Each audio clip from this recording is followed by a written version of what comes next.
ಸಂಜೆ ತಿಂಡಿ ತಿನ್ನು ಹೊರಗಡೆ ಹೋಗಿ ಬರುವ ಅಂತ ಹೇಳಿದಕ್ಕೆ ಸುಮ್ಮನೆ ತಿಂತಿದ್ದಾಳೆ. ಅವಳೊಬ್ಬಳೆ ಅಲ್ಲದೆ ಬಾಬುಗೂ ಮುದ್ದು ಮಾಡಿ ತಿನ್ನಿಸ್ತಿದ್ದಾಳೆ. ತಿಂಡಿ ತಿನ್ಕೊಂಡು ಪಕ್ಕದ ಏರಿಯಾದಲ್ಲಿ ಯಾವ್ದಾದ್ರು ಬಾಡಿಗೆ ಮನೆ ಇದೆಯಾ ಅಂತ ನೋಡೋಕೆ ಹೋದ್ವಿ. ಅಲ್ಲಿ ಸ್ವಲ್ಪ ಮನೆಗಳನ್ನು ನೋಡ್ಕೊಂಡು ವಾಪಸ್ ಬಂದ್ವಿ. ಆಮೇಲೆ ಇಬ್ಬರು ಸೇರ್ಕೊಂಡು ಮದ್ದೂರು ವಡೆ ಮಾಡೋಕೆ ಸ್ಟಾರ್ಟ್ ಮಾಡಿದ್ವಿ. ಫಸ್ಟ್ ಈರುಳ್ಳಿ ಕಟ್ ಮಾಡ್ಕೊಂಡ್ವಿ. ಇವಳಿಗೆ ಈರುಳ್ಳಿ ತಿನ್ನೋ ಅಭ್ಯಾಸ, ದಿನ ತಿನ್ನಂಗೆ ಇವತ್ತು ತಿನ್ನೋಕೆ ಹೋದ್ಲು. ಅದು ಬಾಯಿ ಸುಟ್ಟೋದಂಗೆ ಆಯಿತು, ತೆಗೆದೆಲ್ಲ ಉಗಿದ್ಲು. ಬೇಕಿತ್ತ ಇವಳಿಗೆ ಇರೋದನ್ನೆಲ್ಲ ಬಾಯಿಗೆ ಹಾಕ್ಕೊಳಕ್ಕೆ ಹೋದ್ರೆ ಹೀಗೆ ಆಗೋದು. ಒಂದು ಪಾತ್ರೆಯಲ್ಲಿ ಕಟ್ ಮಾಡಿರೋ ಈರುಳ್ಳಿ, ಸ್ವಲ್ಪ ಬಿಳಿ ಎಳ್ಳು, 1 ಸ್ಪೂನ್ ಅಕ್ಕಿ ಹಿಟ್ಟು, 1 ಲೋಟ ರವೆ, 1/4 ಲೋಟ ಮೈದಾ ಹಿಟ್ಟು, ಕರಿಬೇವು, ಸ್ವಲ್ಪ ಇಂಗು, ಎಣ್ಣೆ, ಉಪ್ಪು ಇದನ್ನೆಲ್ಲ ಹಾಕಿದ ಮೇಲೆ ಸ್ವಲ್ಪ ನೀರು ಹಾಕಿಬಿಟ್ಟು ಕಲಸಿ ಅದನ್ನ ವಡೆ ಮಾಡಿಬಿಟ್ಟು ಎಣ್ಣೆಗೆ ಬಿಡಬೇಕು. ನನ್ನ ಮಗಳಿಗೆ ಅಷ್ಟರಲ್ಲಿ ಬೋರ್ ಆಗೋಕ್ಕೆ ಸ್ಟಾರ್ಟ್ ಆಯಿತು. ಸಾಂಗ್ ಹಾಕಿಕೊಡು, ಡ್ಯಾನ್ಸ್ ಮಾಡ್ತೇನೆ ಅಂತ ಬಂದಳು.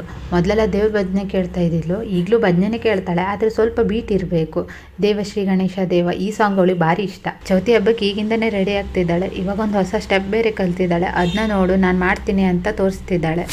ನಮ್ಮ ಜೀವನದಲ್ಲಿ ಖುಷಿನ ನಾವೇ ಕಂಡ್ಕೋಬೇಕಾಗುತ್ತೆ ಹೊರತು ಬೇರೆಯವರಿಂದ ಎಕ್ಸ್ಪೆಕ್ಟ್ ಮಾಡೋಕ್ಕಾಗಲ್ಲ. ನಮ್ಗೇನು ಖುಷಿ ಕೊಡುತ್ತೆ ಅದನ್ನು ಮಾಡೋದ್ರಲ್ಲಿ ಏನೂ ತಪ್ಪಿಲ್ಲ. ಯಾವತ್ತಿದ್ರೂ ನಮ್ಮ ನೆಮ್ಮದಿ ನಮಗೆ ಮುಖ್ಯ ಆಗಿರುತ್ತೆ, ಬೇರೆಯವ್ರಿಗೆ ಅದು ಮ್ಯಾಟ್ರೂ ಆಗಿರೋದಿಲ್ಲ. ಹಾಗಾಗಿ ಯಾರನ್ನೂ ನಂಬ್ಕೊಂಡು ನಾವು ಬದುಕಬಾರ್ದು.